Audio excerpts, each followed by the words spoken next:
10 days, 4 mountains, 1 region. This is the good life.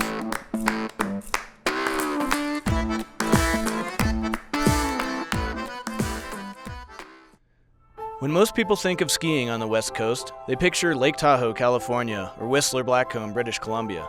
But there's nearly 1,000 miles of Pacific Northwest ski terrain between those two. Entire mountain ranges with huge snowfall and throwback ski areas that feature only the necessities: parking, food, a bar, and access to steep, world-class terrain. This winter, much of the West got off to a slow start, so we decided to follow the storm track and book tickets to the Pacific Northwest to chase powder, explore the mountains, and hang out with the locals who call this region home. The Cascade Range is a natural roadblock for the huge storms that roll in off the Pacific every winter. As the mountains climb away from the ocean, the landscape transitions from a thick evergreen forest overgrown in ferns and moss into a white frozen playground. Along valley floors, rivers charge down rapids towards the ocean, and the sun doesn't really shine either. Low-hanging clouds sweep across the mountain, providing small windows into what lies above as fog drifts down wide valleys. Planning a ski trip to the Pacific Northwest is a gamble. Heavy rain can hit the ski areas any month of the winter, but time it right and light powder can fall for days on end. Reading the storm patterns, we decided to fly into Portland first and explore northern Oregon.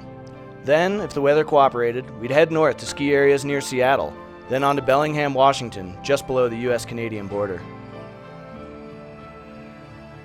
Our first stop was Mount Hood Meadows, a large ski area on the southeast side of Mount Hood. Mount Hood's wide-spaced trees and mangled landscape make the resort a natural terrain park for skiers and boarders. Built in 1968, the resort is considered the area with the most expert terrain on Mount Hood, which is home to several ski areas. An hour from Portland, we pulled into Hood River, a sleepy industrial town 45 minutes from the resort. We met up with a friend who had moved out from Colorado to patrol at the mountain. Jeff Faraji recommended we grab our first cup of Northwest coffee at Dog River Cafe, while he filled us in about the region we'd come to explore. You come to the Pacific Northwest and it is wet. It's pretty neat. You're going to start here in the mist, work your way up, and then all of a sudden it turns to frozen rain, and that's when you start thinking about putting in four-wheel drive, because sooner or later the road is going to turn to ice, and then you hit the snow line. And that's that, defined line that kind of puts a smile on your face, because you know if you're hitting snow before you pull in the parking lot, it's going to be a good day. Unloading our gear, we headed to the lifts and met up with some local skiers and snowboarders to show us around the mountain. On the first true day of our season, we might not have been able to see the mountain in its full grace, but the fresh snow and steep terrain was exactly what we had been looking for.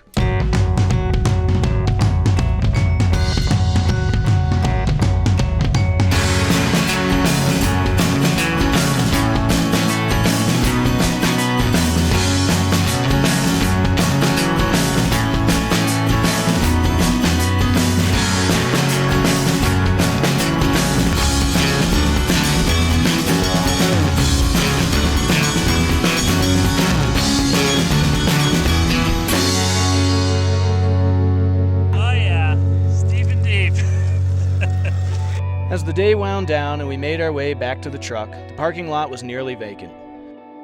Fog turned the lot into a milky soup, and car lights provided a warm glow against the snow-covered pavement. We left happy and feeling confident about the trip ahead.